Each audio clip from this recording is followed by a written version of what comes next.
Until now, if you wanted to measure the movements of parts of somebody's body, you'd need some kind of a device like a remote or a marker.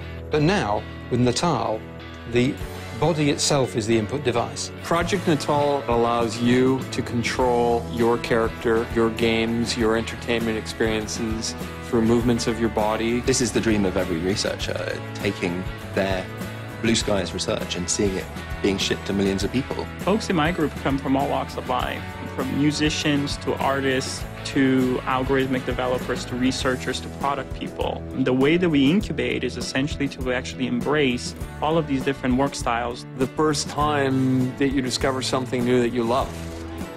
That's what the first moment was like when I walked up to the sensor, gestured, and saw that come to life on the screen. We knew we had something when we took the first demos that were using the skeletal tracking technology, and we actually had people using every part of their body. Not only were they smiling, but they said, hey, I was actually there. One of the brilliant things is that the 3D camera, for the first time, is going to be available. That gives you the three-dimensional information about the distance to every point on the body, but it doesn't actually give you an interpretation of where the limbs are, what the angles of the joints are. So for that, we need to build software. What Natal does is it evaluates effectively trillions of body configurations every frame. We've made it do that 30 times a second.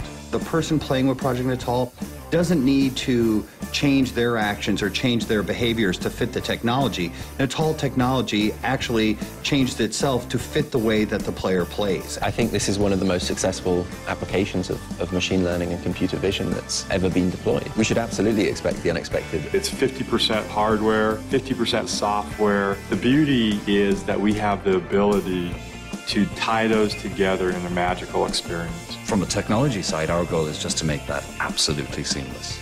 You act, it understands. The idea of using your body as a controller, the idea of controlling things with your voice, the idea of connecting with players like we'd never connected before. Suddenly, that white sheet of paper in front of me was filled with ideas. The opportunities to delight consumers, to make our art form more accessible to a broader audience. We've given you a ticket to the coolest party and given you a megaphone to shout out and to interact with the people around you.